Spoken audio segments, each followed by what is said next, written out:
Thank you.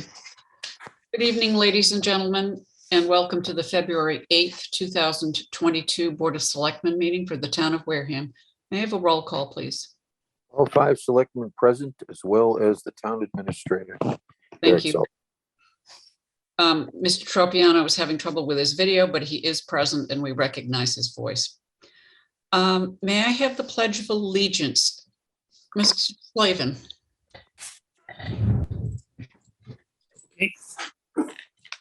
I pledge allegiance to the flag of America, to the republic for which it stands, one nation, under God, indivisible, with liberty and justice for all. Thank you. Announcements will go to Mr. Slavin first, please. Oh, let's see. The only real big announcement is the Wewianic bridge that we were notified a couple of years ago they were going to work on has been formally announced with a dollar amount.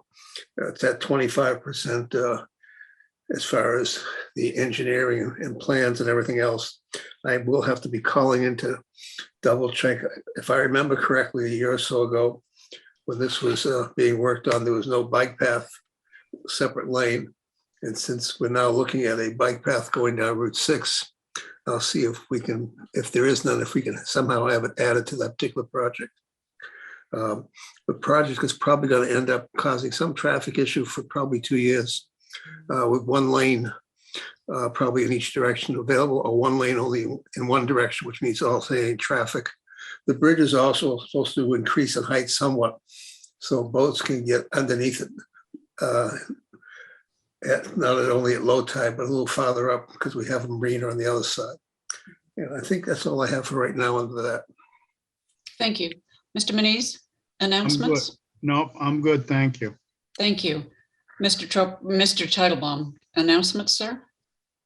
Yeah, just one at 11 o'clock this Thursday. Tricia Wirtz will be presenting to the Redevelopment Authority the results of all the work that she's done going around town interviewing people in relation to the potential rezoning of the Wareham Village area. So it's a live meeting. We will be recording it so that people can subsequently watch it. I think Director Buckland reached out to WCTV. If not, we'll figure out a way to get the thing recorded, because I think it's an important thing for people to listen to. People obviously have a lot of different opinions about what should be done down there, and she's going to bring all of that forward. So we really look forward to it. Thank you. Thank you. May the record show that Mr. Bowen joined the meeting at 7:02. And now I will go to Mr. Tropiano. Any announcements, sir? All set. Thank you. Thank you. I will now ask for town residents' comments.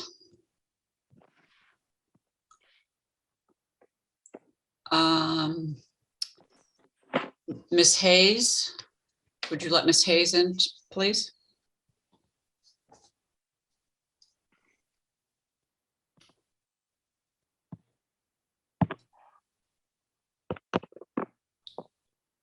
You're muted, ma'am. Okay. Good evening, everyone. I'm glad to hear about the effort on communication with between boards and citizens. I think that's so important.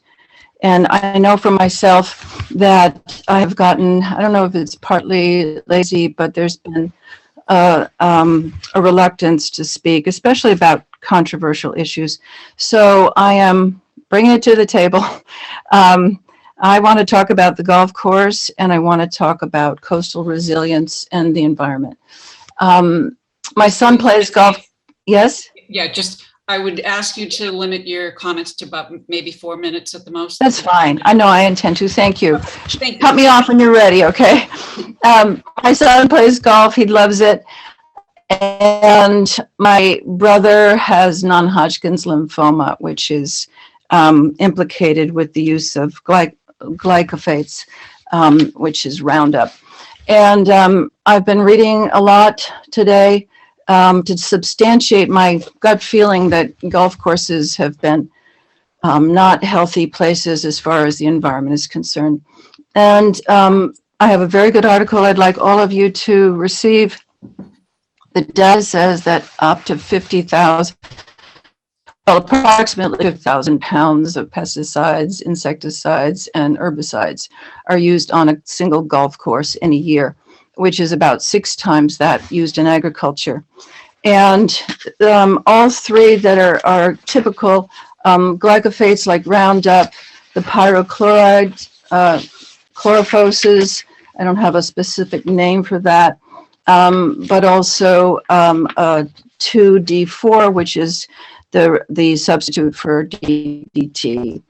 And they create a very bucolic looking environment, but you can imagine to kill all the insects, the pests, and the weeds, it takes a lot. And what happens when you keep piling it on is that those weeds maybe in particular become resistant, and so you add more. And there's a quote here, it's an interesting one I liked. It's what if the greatest chemical disaster of our time didn't involve oil spills or nuclear meltdowns? Instead, it was much lower levels of exposure over several generations and affecting several generations. In 2021, the boy, I get that name wrong all the time. But the pyro ones were banned, and Roundup is going to be having its glyphosates out of it this in 2023. So we know that all of these have been used for a very long. Okay. Yeah, thanks. Yeah. Can you wrap up in like 1 sentence? Sure. I really want you to examine the toxicity, the neurotoxins that have been used on this golf course. And I want you to correlate it with the fact that since 1973, 70% of coastal birds have died, have been lost. Thank you. Thank you for your information. And good night. We will have Linda Rinta join us, please.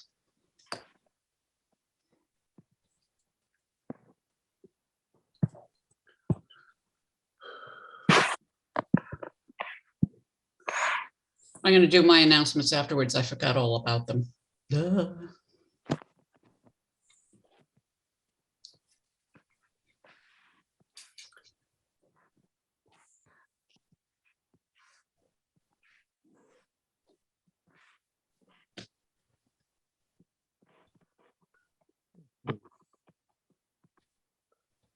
Ms. Renta, we can't hear you or see you.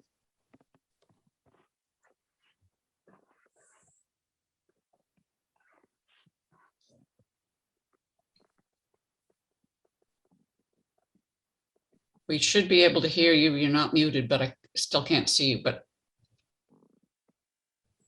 can you hear us?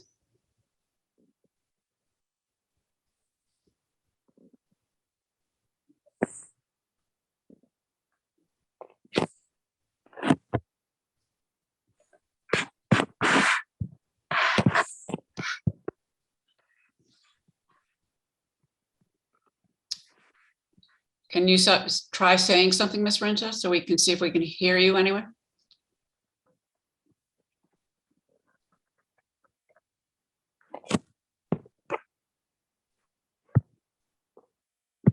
She's muted right now. Yeah, you're muted right now, Ms. Renta. Okay, can you hear me now? Yes, ma'am, we can. Oh, Thank you very much. I'm so sorry. No problem. Would you identify yourself? Yes. And thank you. My name is Linda Rinta. I live in West Wareham. I've grown up in Wareham. I'd like to go on record supporting the town's purchase of Little Harbor Golf Course with CPC funds.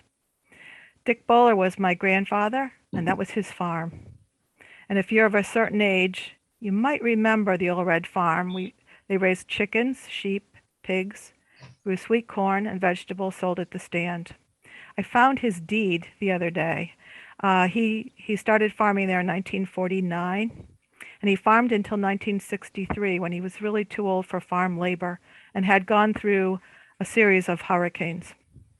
And with the support and investment of his neighbors, he built the golf course for the express purpose of preserving open space and providing for outdoor recreation. He operated the golf course until he was 80 years old. My grandparents lived in the red farmhouse for the rest of their lives, and we grew up next door. The golf course has preserved that open space and provided generations of golfers to partake in a lifetime sport for 59 years. And I fervently hope that the legacy of conservation will continue with the CPC funds to purchase the land and use it for recreation and open space. And I'd like that to be part of the record. Thank you. Thank you very much, Ms. Rente. I appreciate it. Thank you. And I see no other hands. Okay. So we will go back to my announcements because obviously I forgot them. This weekend, the Tigers cheerleader mites team is going to Atlantic City, I think, to see if they can win a place to go to Florida. The Tiger organization is still looking for donations to be able to finance the trip to Florida, which will be in the latter part of March. The post office box, in case you feel like sending them a check, is Post Office Box 538 in West Wareham, which is 02576. Also, the flag football signups are available for spring flag football. If you go on the Tigers website, you'll be able to see that and sign up. Congratulations to DPAW on their being awarded a Stanton Foundation grant for $225,000, which will enable them to actually begin building the dog park up in, I can't remember the name of the road. What's the name of the road, somebody? Maple Springs Road. Maple Springs Road. Yes, thank you.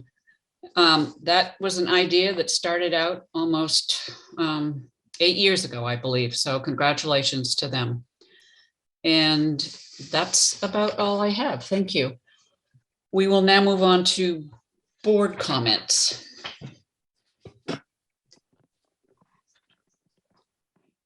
Mr. Manise.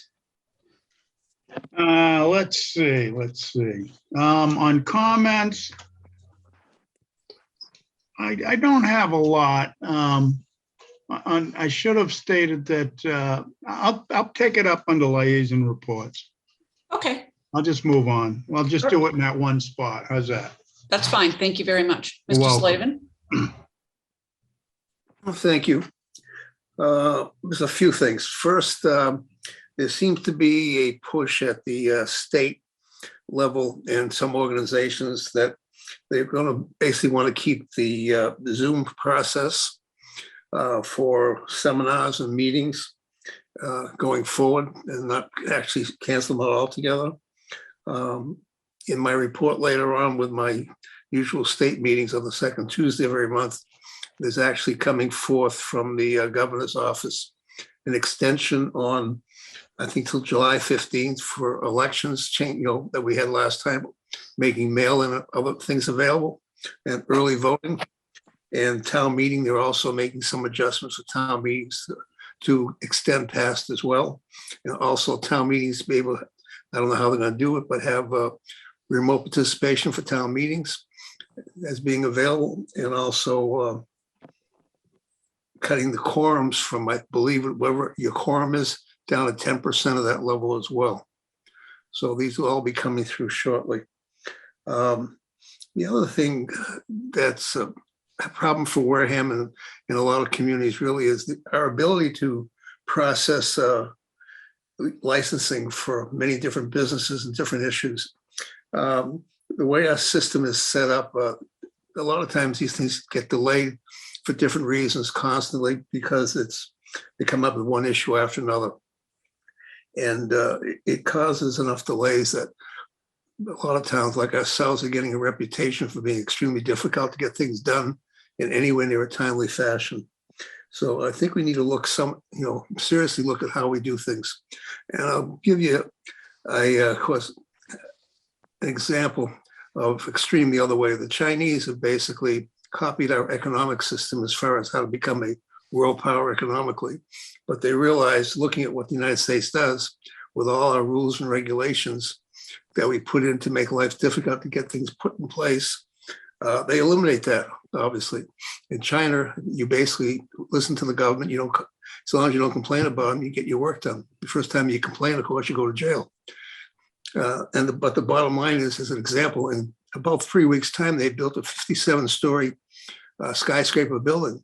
Some of those Olympic pieces were put together in weeks.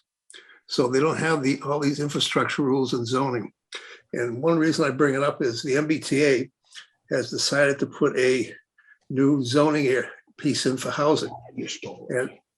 And this particular housing setup has to be like a half a mile from your main MBTA connection point. In Wareham, we are what we call an adjoining MBTA community. Doesn't mean we have an MBTA stop here, but what we do have is bus service, which then goes to an MBTA stop. So therefore, we qualify under this particular rule coming down the line as well. And this is going to probably go into effect in a couple of months. If we do get our commuter rail, we go from an adjoining community to what they call a commuter rail community, which means the percentage of number of units that we have to put in place is substantially higher. They say it's not a mandate, so you don't have to do it. But if you don't do it, you don't qualify for any MBTA grants. You no longer can qualify for Mass Works grants, etc. So I'm going to make a comment which some people may not like, but to me, that's nothing more than extortion. They're forcing us to do something with no funding to help us out at all. So we need to really seriously think about how we run our local boards and stuff to find a way to streamline it easier and to make things, better for everybody all around. Because at the end of the day, it not only costs the town money, it costs any developer excessive amount of money to get things done. And I think I'll leave it at that for so far. Thank you. Mr. Titlebaum. No, I think I'm all set. Thank you. Thank you. Mr. Tropiano. I'm all set. Thank you, and I am as well. So we will go to appointments, reappointments, and interviews. We have none, licenses and permits, none, but we do have an application from Wareham Garden Club to place signs on town property. I don't see anybody here from the Garden Club, so Move approval. Second. motion is made to approve as submitted. Paperwork is in order. I will go for a roll call vote, please. Is there any further discussion on the motion? Thank you. Mr. Slavin, Yes. Mr. Titlebaum, Yes. Mr. Tropiano, Yes. Mr. Manise, Yes. myself, yes, 500. Thank you very much. The next on the agenda is a follow-up discussion with the lead petitioner of the spring 2021 town meeting affordable housing zoning bylaw article. Would you let Ms. Brenda Ekstrom into the meeting, please?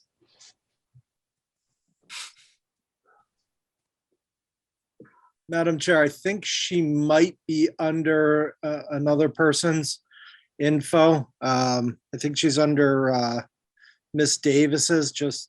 I think she had an issue with her own Zoom link. So I just want to confirm and see if that the Leslie Edwards Davis on there is Brenda or Miss Davis. So I'm just going to do a quick chat. Thank you.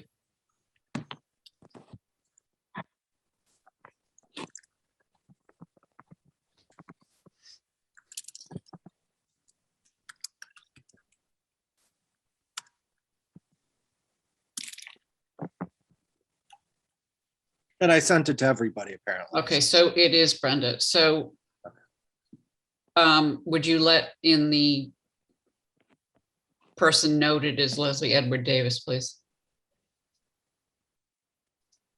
Thank you, Mr. Sullivan. You're welcome.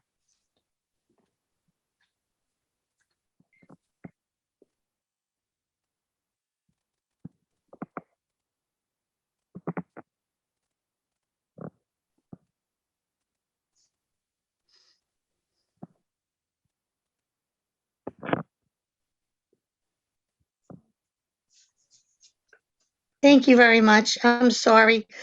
Leslie had let me use her Zoom, and now every time I go on Zoom, I come out as her. So I don't know how to get rid of it.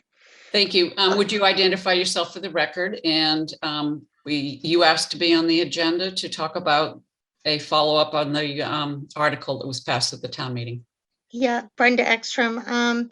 I just wanted to find out what if the board has any ideas, opinions, recommendations, anything on how to move this forward.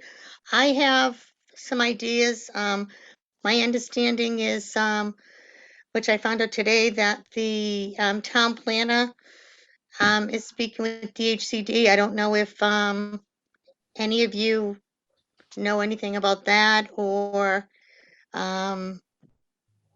anything, anything regarding that. My understanding was that you had a proposal that you wanted to put before us. I did have a proposal, and I just didn't know if, okay, well, what my proposal is that I had spoke to Mr. Sullivan, and I had suggested, I gave him kind of a job description, not for an employee, but for a contract employee or a contract, of what needed to be done for this to bring it to fruition.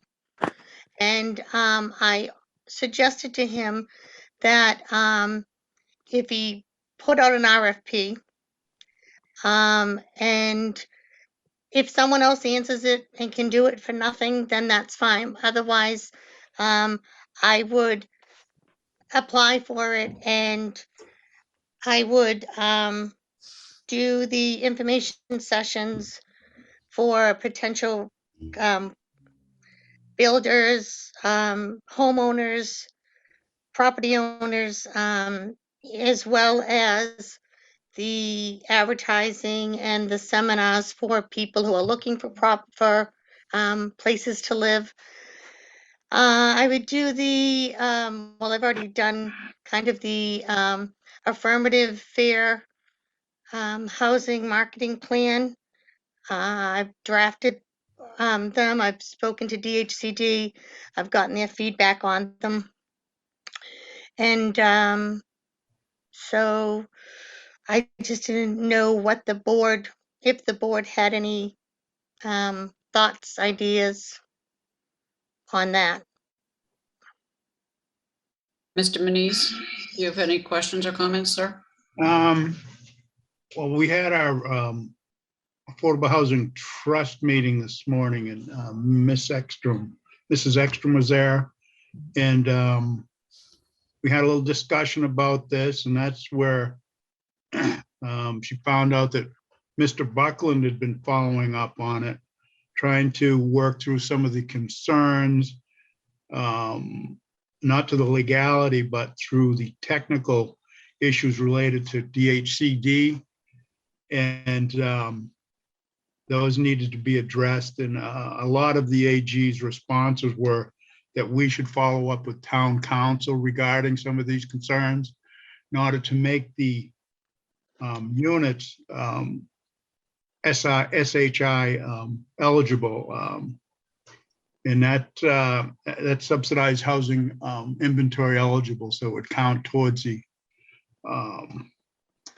quota, the 10% quota. So that's basically what we discussed, and hopefully we're following it up on our side. And I don't have any questions at this time, but I thank Mrs. Ekstrom for coming in and having some discussion with us. Thank you. Mr. Slavin, you muted, sir. Thank you. We basically got the approval back on the article, but with that approval came also a warning about whether the DHCD would basically accept the units as being affordable or not. So I have not done any more work since then, waiting to find out, where we are through town council, if we actually do any of these things at all. So the bottom line is I haven't done any work at all on this because of the issues coming back from the AG's office. Thank you. Thank you. Mr. Titlebaum? Yeah, no, I did ask Director Buckland today in preparation for this meeting if he, reached out to DHCD. That had been suggested by town council to him back in, I think, when the approval came through in late December, was it? December 23rd. Yeah. And he did send me a list of issues here. Their technical issues, I'm not gonna bother reading them into the record because I don't even understand them. I don't know how many other people are gonna understand them. Did not. DHCD regulations are, they're actually very unique to that particular, body of interest, if you will. As I found out with the Littleton Drive project, they are beyond dense. The key things that you need to hit are sometimes buried in the law or in their regulations more so. The law itself isn't that difficult. The regulations are brutal. So as it stands now, my understanding is that they would not approve any units done in this fashion. So I think the first thing anybody would need to do is to take a look and talk to Mr. Buckland, see what his conversation with DHCD went like, and the things that they're looking at and the things that they would require to be changed before anybody could do anything with this. So that's just my take. Again, it's tough. This stuff's brutal. I wouldn't even attempt to write law in this area. It's right over my head. It's a totally specialist area. And so, it's to be expected that when you try to do this, you might have to bump at it a couple of times. So that's what I have to say. Thank you. Mr. Tropiano? You're muted, sir. I have nothing to say. Thank you. Neither do I. May, Thank you, may Ms. I? Ekstrom. Thank you, Chairman Whiteside. As far as the bylaw, if I could, Mr. Buckland wrote to me on, I think it was like January 22nd, maybe, about a month after the after we got the response, and he said, "Oh, I think I'm going to try to take a jab at it, and I'll send it to you before I send it anywhere." And I said to him, "Well, I know how busy you are." I said, "I've already done it, and I'm just looking for approval to send it to town council to get their opinion on it." And I spoke to Chairman Whiteside, and as appropriate, she said that as one member of the board, she couldn't give me authorization to speak to Mr. Bowen because it's, he's for you guys and for employees, and I understand that. But I would like to ask if I can forward this to Mr. Bowen so that he could look at it where I've corrected everything where they've addressed it. Where I've done that. I have asked to speak to Mr. Buckland. I haven't had, he hasn't returned my calls or my emails. So, I can go to town hall and try to catch him. Like I said, I know he's very busy. I'm not putting any fault on that, but because I understand it is a difficult area of law, but where I have been addressing it, because what we have to understand is that because it passed, even if it doesn't hit DHCD, we could have problems with them being done anyway. So that's why I'm really trying to get everything done as quickly as possible and as correct as possible. So Okay, thank you very much, Ms. Ekstrom. It's not on the agenda for a vote, so we will have to bring it up at some other time. Thank you for your presentation. Madam Chair. Yes, sir. One of the things I think we're trying to figure out, I think Mr. Buckland's received feedback, Ms. Ekstrom's received feedback. I think the question is with the town meetings coming up, and I don't know, are we looking to correct it at the town meeting? So I think that's where this is all going. Does that sound accurate? Mm-hmm. Okay. Then we'll have to put that on for a discussion on a future agenda. Madam Chairman, Yes, sir. town council here. I heard my name taken, I won't say in vain, a couple times, but there seemed to be an expectation that somebody was waiting on me to do something. And the fact of the matter is, you have a vote of town meeting to approve a bylaw. The Attorney General has approved it with reservations. Once the town clerk takes the appropriate publication steps, that bylaw becomes an active, real bylaw. It's active, it's real. there is no legal question. The only question there may be is whether it helps you, any units that are built as a result of it are going to be creditable to the quota. And I think it's a straightforward matter of just ascertaining with DHCD what changes they would need to see in the bylaw in order for units that are created by it to become creditable, since it seems that they would not be.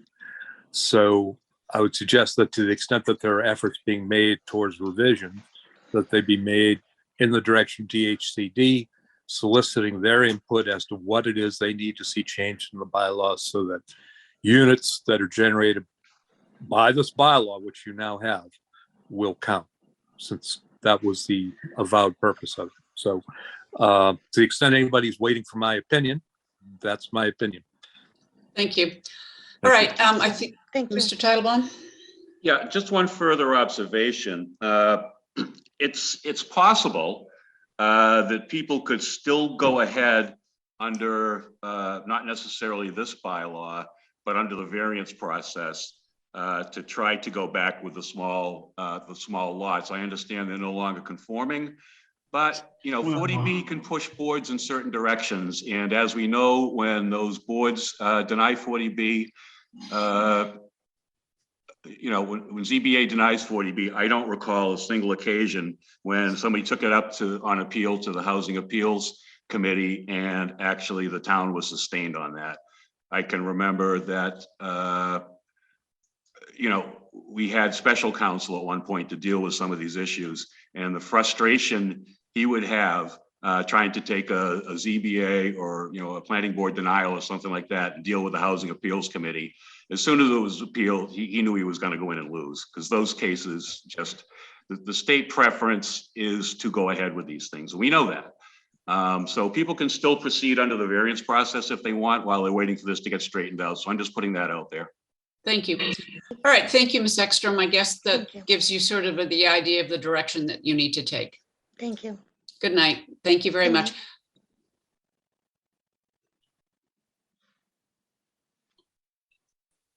night. Ms. Ekstrom will be leaving the meeting now.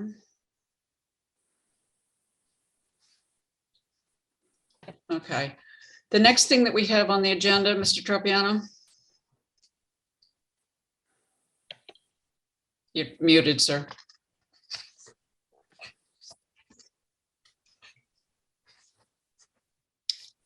Mr. Titlebaum. You may have stepped away for a moment. The next thing we have on the agenda are I'm just digging up the, I'm just trying to dig up. Yeah, the two versions on my of phone here, so I know where we are. frequently asked questions and a PowerPoint presentation, which was actually given by the Finance Committee last week regarding the proposed purchase of the land known as Little Harbor Country Club as material on the town website. Everything that is in your packet tonight is already in the town clerk's office in a packet. But this slideshow, and I'm not going to show it as a slideshow, but you have it all in front of you. And the two fact sheets, there's a long version and a short version. And I would like to have your permission to put them up on the website as information about the purchase or the proposed purchase of Little Harbor Country Club property. So moved. So moved. Motion made and seconded.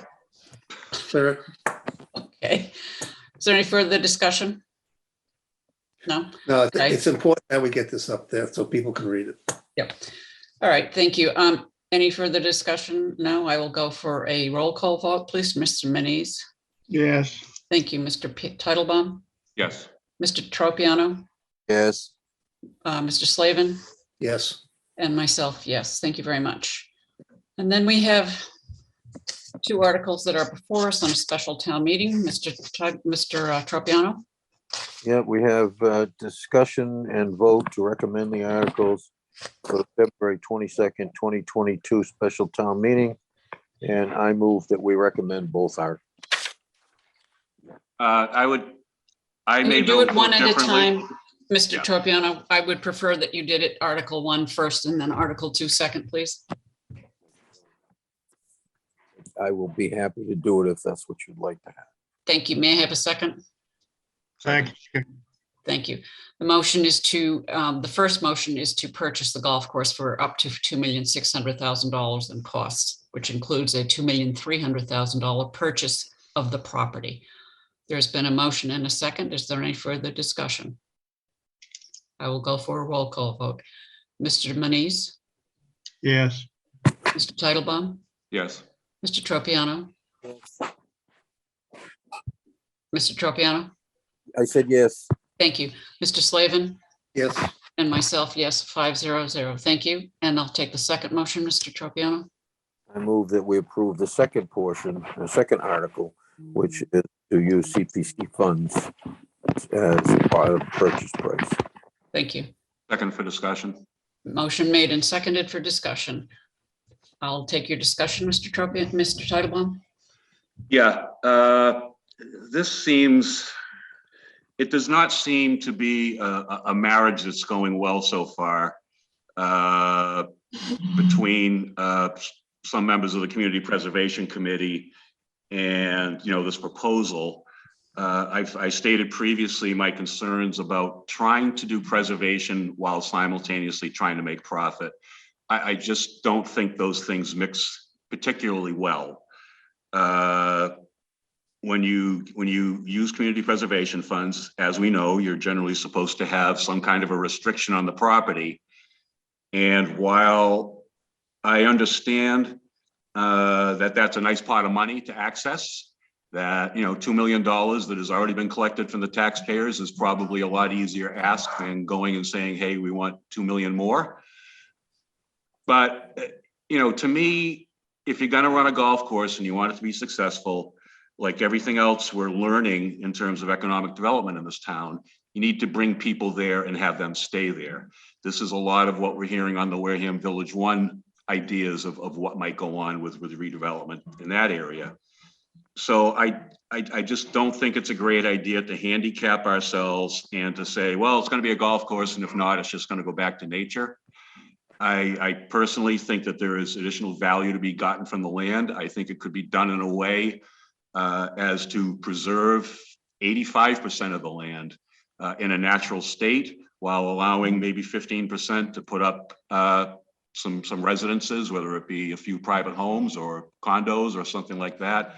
Again, if anything we've learned from Bay Point, and that's been a long, arduous process, it's that people do want to live on golf courses. And I think having people live on golf courses who, move there because they're golfers themselves, I think is going to increase the chance that it remains a golf course. But those are just my thoughts. Thank you. Mr. Manise?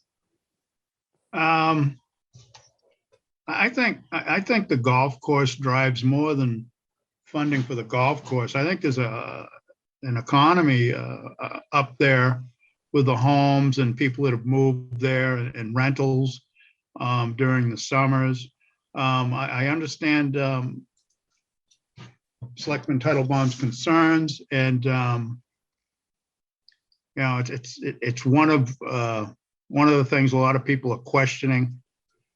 And but I'm willing to allow it to go to town meeting floor and discussion to take place and see what the town body wants to do. Thank you. Thank you, Mr. Manise. Mr. Slavin? okay. This is a difficult one for me, only because that when I was on the planning board as the clerk, the golf course basically had gone under again, and Digital Credit Union was holding the paperwork, and Stone Street came in and bought the golf course for less than $1 million back then. Could you be specific about what golf course you're speaking about, sir? Bay Point, sorry, dear. Thank you. You're welcome. And my comment was back then is the only way we can get this to work is they have to have the ability to have some mixed use in there, which in my time at that point was some kind of housing and possible retail stores as well.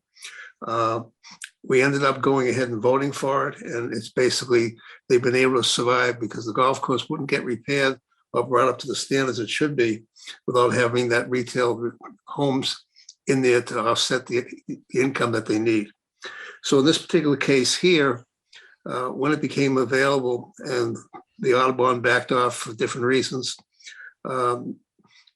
I really felt as though that as much as I like to put housing on it as well as the golf course, I made a promise basically that we would try and buy the golf course, but also put a CR on the land.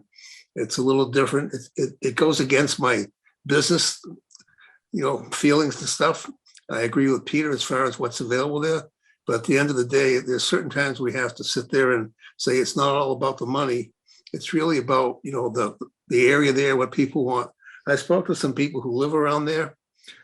They'd love to see the golf course stay. They're really not interested in seeing, 30 homes or condominiums or anything going in there. So in this particular case, I'm going to vote in favor of what we have. Again, it doesn't follow what I really believe economically for the town is its best interest, because it does hamstring us. But sometimes you have to make a decision that goes kind of a contrary to what you think is the best overall, but what's best for the residents. In this case here, I think the residents would rather see the idea of preserving the golf course if possible, and if not, having a CR on the land. Thank you. Thank you. Mr. Tropiano. All right, so I think that anybody who lives near a piece of land that might get developed doesn't want it to be developed. I think that's always the way. For some reason or other, people prefer not to have houses around them, and I get that. But in this particular case, this golf course serves, I would say, a well-being and a physical, mental thing for the seniors that are in this community and others. During COVID, it was a lifesaver for a lot of those people to get out of the house and do whatever. And it's the perfect size for what they call an executive size course, where the seniors can go and play and do whatever. And by the way, that's probably the majority of the players that play on that course. And it's a good thing. It's not a bad thing. It's a very good thing. As far as I like the fact that it's open space, so that golf courses create a lot of open space. And I think that that's a good thing as well. So although, I can see the idea of having some development, I don't think this is the place for it. I think this one is the place to have, the restriction on it, have an open space, allow the people to continue to use it. I mean, it makes a nice centerpiece down there with the beach and the whole thing for the community and for the people in this community. And I know lots and lots and lots and lots of people around here that use that facility who couldn't use a regular golf course. Literally, they couldn't. They just couldn't get out there. It just doesn't work for them. They just don't have the ability to do it. But, they get a chance to get out, get into the sun, enjoy the thing a little bit. I played it once last year myself, one time, that's all, with my sons, with two of my sons and my wife. And we hadn't been out in a long time, and we had a great time. And of course, it's something we did because, of course, COVID was keeping everybody in and everything else. So it was perfect. It was like the perfect thing to get out there and kind of get your mind straight a little bit. And there's nothing better, in my opinion, than being on a golf course. They're like being in storybooks when you go out there because of the way they look, the way they appear and everything. And some of them are more storybook looking than others, but they're pretty neat. And this particular one, I think, would be a very big asset to this community to continue using as it sits.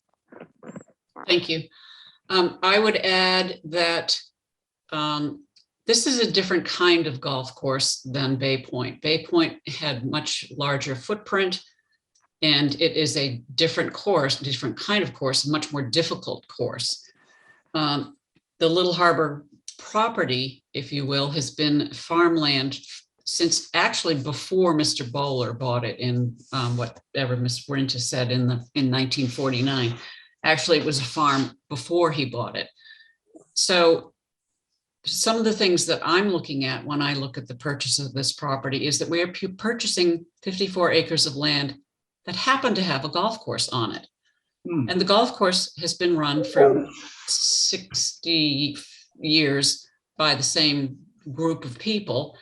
And they, over that period of time, obviously have made a living, or they wouldn't still be doing it. It's interesting to note that we've gotten many letters of support, and many of them are from what I would call people my age. I wouldn't want to try and play Bay Point today, but I would certainly play around at Little Harbor, because I'm not going to have to climb hills. I'm not going to have to hit something on a sideways hill, that kind of thing. It is clearly a neighborhood golf course as opposed to a championship golf course. And I think that's the difference. But I really want to focus on the fact that it's 54 acres of land that is extremely, extremely important in terms of climate change. In 1954, I know that golf course was mostly underwater, and Mr. Bowler had to dispose of many of his livestock, and he had to destroy most of his crops because they were ruined by the salt infiltration. That hurricane also happened to put both sides of what's known as Over Jordan Road totally underwater. So the Burgess Point, Great Neck end of the town was an island. It was not, you couldn't get there. That was in 1954. So we know that there's climate change. We know that the marsh surrounding the golf course between Little Harbor and the golf course, and Little Harbor is in fact the Little Harbor, the beach and the golf course are very, very important ecological locations. I think it's extremely important that we use the generous offer of the CPC funds, part of it in cash and part of it in bond repayment. And so I'm absolutely going to be supportive of this. So we have a motion and a second. Is there any further discussion? The motion is to do it. Mr. Manise? Yes. Thank you. Mr. Titlebaum? No, I do want to note, though, that I did vote previously to put this on the warrant for the people to decide. I'm just not voting to recommend it. Thank you. Mr. Slavin? Yes. Mr. Tropiano? yes, Myself, yes, 4-1-0. Thank you very much. And the next item on the agenda, Mr. Titlebaum, Mr. Tropiano, I'm sorry, I keep doing that. You both have T's in front of you. any other business not reasonably anticipated in 48 hours? I don't have any. Neither do I. Okay. Mr. Sullivan, What? Town Administrator's Report. Thank you, Madam Chair. You're welcome. The COVID report, you received the numbers. We are down from over 400 cases a few weeks ago to 76 new cases. That's certainly the trend we want to continue. Additionally, there was one death in the community resulting from COVID. So, but I am heartened to see that. I'm hoping this is the end of that, the most recent spike. After with the Omicron. So we've received some more test kits, and we're going to come up with a plan to allocate those as well over the next week or two with Mr. McDonald. Additionally, one thing I wanted to bring up to the board is we do have N95 masks available, and I want to see if you thought it would be good for this and the upcoming town meetings to make those available. Yes. Yeah. So, okay, we will make those available at the town meeting. I know that the recent statements have been that those are by far the most effective, or we've known that all along. So we do have those available, and we'll get those out, especially for those meetings. Thank you. I know that Miss Madam Moderator is in the audience, and I'm sure she'll be glad to hear that news. We try to make her happy. Do you have anything else, sir? Yes, I just wanted to say last Friday, with the sleet then turning into ice storms, probably one of the worst storms you can have. You can't drop materials down ahead of time, or the rains will wash it away. It does no good. I just want to thank municipal maintenance again. They ended up being out till about 4:30 in the morning. At approximately 10:30 that night, they were getting ready to go home. In fact, they started heading home when it turned back over again and started making the conditions treacherous. And the folks over there were called back into work before they could get comfy at home. And I just want to thank them. It's well, a lot of times we forget about them as the public safety organizations that they represent as well. I do want to say too, there was, I remember about 8 years ago, we caught a lot of heck for having an EMS vehicle with no bed on the back and a plow. Well, that thing, Mr. Evans was driving that thing around in the blizzard nonstop. And I just want to thank him. With that V plow, he was able to push through a lot of those snow banks and everything. One of the things people need to know is while those conditions make for delays, our emergency responders are going to get to you. That's going to happen.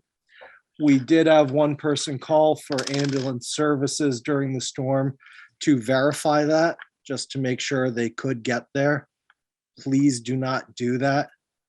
That is not a good use of public safety time. So, other than that, I just want to thank you all. I know that they really appreciated the support of the Board of Selectmen last week after an especially tough time for them. So thank you all. I just wanted to bring that forward and let you know how much they appreciated it. Thank you. I just want to add one thing that we've talked about before.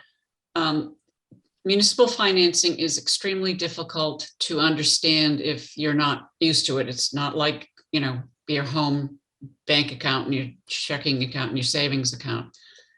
There are certain funds that can be used for certain purposes. And we just finished discussing Community Preservation Act funds.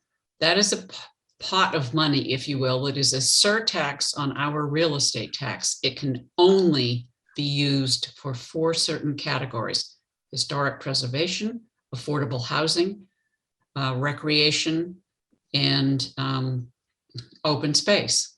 So that money is not available to do anything other than that.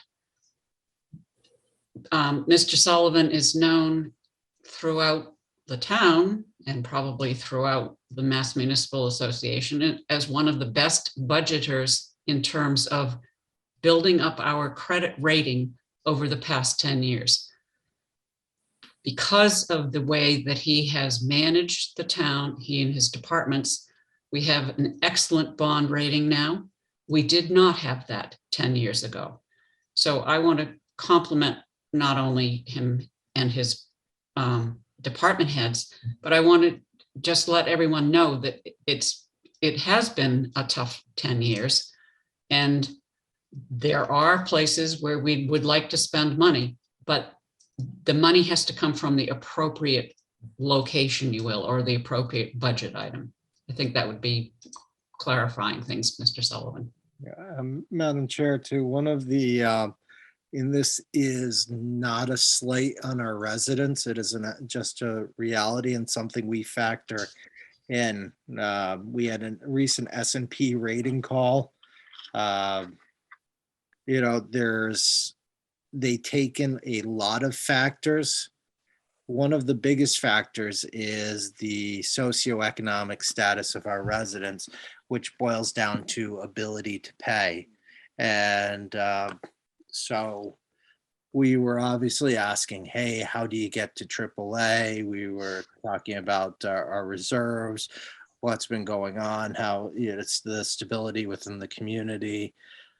And the very honest conversation, and our sort of rating, they used a term for our residents' ability to pay. They said we ranked at a 107. AAA communities are usually ranked at a 180. AA plus, which is what we are usually ranked at a 140. So one of the things that that's heavily weighs on how they factor it in. So it's, it's one of my biggest concerns is that we we start doing anything with our reserves or take one action that they don't like or something, or they change the metrics on what needs to be held in reserves, and we fall down a little bit on our rating. So it's just something that, one of those things that keeps you up at night. So. Thank you. Didn't mean to interrupt or make you go talk further about it, but I think that people need to understand that kind of thing. Liaison and initiative reports. Mr. Moniz, I know you were saving up for. Well, yeah, it's no sense in being redundant on, 3 different talking areas. But Mr. Slavin stole some of my thunder, talking about the MBTA communities. The changes are going to be taking place. It is they are taking input about the proposals. So if anybody's interested, you could go to the website. I'm going to try to look it up while I'm talking, or I'll get back to it. How's that? And but he's correct, and the hammer they're coming with is that you would not be eligible for certain grant opportunities. And I have to agree with them that it makes it difficult at times. It's an interesting. It's kind of interesting, and there was a municipal. There was a meeting on this overview of draft zoning rules for MBTA communities on February 2nd. It was one of the webinar series that's being put on by the Mass Municipal Association. There's some others coming up, municipal law update, overview of draft zoning rules for that one we just did. Creative placemaking community, sort of what we did with the COVID issues, creating spaces for different restaurants and businesses to be able to have outside dining beyond what they did. Interesting one the other day was recruitment and retention strategies. And many of the speakers, there were 4 key speakers, they pretty much have the same issues we do with licensed personnel, both in municipal maintenance and water treatment, not so much the town, but the district in that, and also our sewer treatment. And keeping licensed personnel, that's a big problem for all of the towns, and many of the towns. And then today at our Affordable Housing Trust meeting, one of our members brought up about when we're going to go back live. So we discussed that. It was kind of like a 3-2 split. It's pretty convenient to be at home, and we meet at 9 in the morning, have your slippers on and a cup of coffee, and nobody knows it better. And but I believe we'll be going back in March. So and then there was also a municipal webinar on the, let me see where it is here. About using Zoom meetings and how it relates to more interaction between residents and whatnot. So there's a couple of bills in the House and Senate. It's House 4340 and Senate 2622, which are looking at some continuation of some aspects of that. So that's about all I have. Thank you. Thanks, Mr. Moniz. Mr. Titlebaum? No, I'm good, thanks. Good. Mr. Slavin? This is my favorite time of the year when we have Fun Day, second Tuesday of the month with MMA and everybody else. So here we go. First off, the Cannabis Control Commission is looking to put through a test pilot program for marijuana cafes. They're looking to have 6 to 10 communities as a pilot project. In Wareham, I'm sure we're going to get a request for it from some citizens. The problem is our zoning that's been set up makes a marijuana cafe not legal. So if anybody's going to sit and ask us about it, the problem is you'd have to go before town meeting to change our zoning in order to have this happen in the first place. Even if the Cannabis Control Commission makes this legal, our zoning basically makes it not legal. That's number one that came up.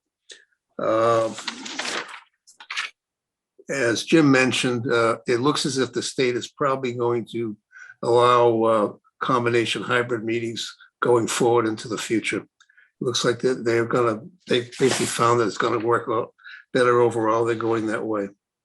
Some of the things going on, just as a basic information, the financial picture for the state is extremely strong right now.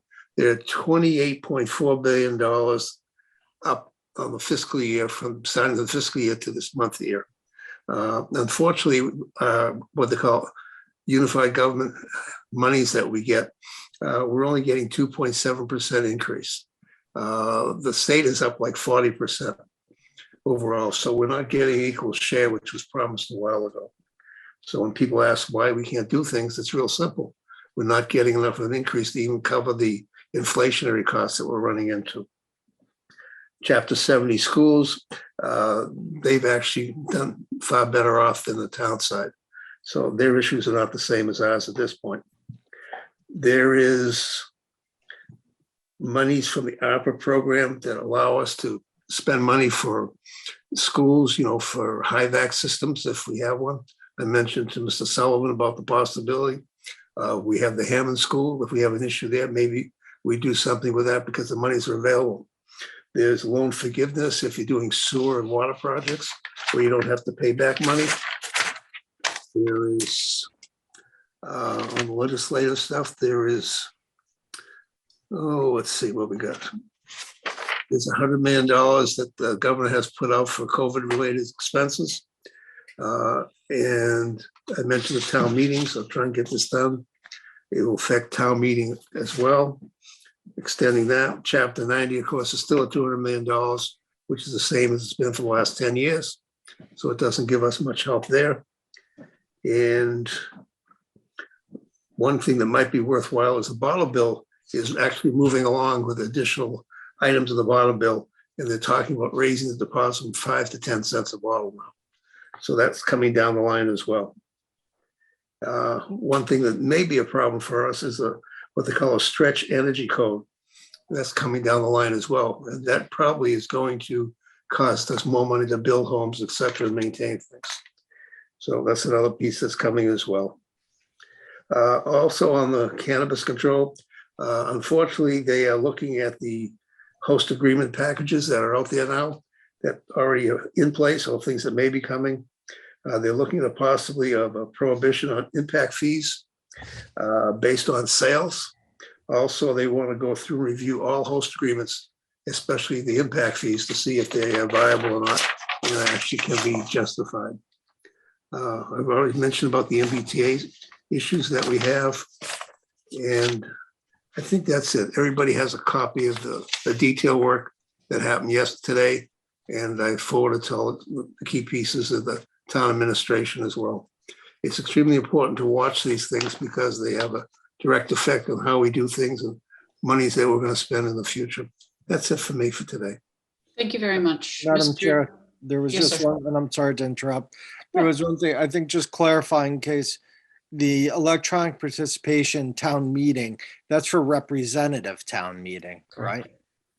Right. Yes, but the way it's written up, it's a blank. It doesn't say anything, it just says town meetings. But right now, that's the only way you could do it. Right, representative. So I just wanted to clarify so somebody was listening didn't misunderstand that that's really for a representative form of town meeting. We have an open. Thank you for the clarification. Yeah, what it is that our town meeting here, the quorum, say if we have a 0 quorum, so for Wareham, it doesn't matter. But if you had a community, say with 250 people required, you could actually have 25. Thank you, Mr. Slavin. Mr. Tropiano? I'm all set. Okay, thanks. And thank you for the link, Mr. Manise and Mr. You're Titlebaum. welcome. No? Hmm? You're muted. I can't hear you. Oh, You should be able to hear me. What was Okay. your question? Liaison reports. Oh, yeah, you already asked. No, I'm good. Okay, Thanks. thanks. I did. Okay. And I have none either. Thank you. Um, You ready? Yep, I am. Next is I move approval of the minutes of January 25th, 2020. We were all there. I have a motion. May Second. I have a second? Second. Thank you. Motion made in second. Is there any further discussion on those minutes? Roll call vote, please. Mr. Manise, Yes. Mr. Slavin, Yes. Yes, Mr. Tropiano, yes, Mr. Titlebaum, Yes. myself, yes. And now I will accept. I move that we go into executive session to discuss Little Harbor purchase of property, to consider the purchase, exchange, lease value of real estate if the chair declares that an open meeting may have detrimental effects on the negotiating position of the public body, and the chair so to declare. May I have a second? Second. There's a motion made to, and a second. Is there any further discussion? I will go for a roll call vote. Blech. Mr. Slavin, Yes. Mr. Manise, Yes. Mr. Tropiano. Yes, and by the way, we will not be coming back into open session. That's correct. We will not. Thank you for clarifying that, sir. Mr. Titlebaum, Yes. Mr. Slavin, Yes. and myself, yes. 500. We will be going into executive session, and the board are going to take a 5-minute time frame to have WCTV clear the room of everyone except ourselves.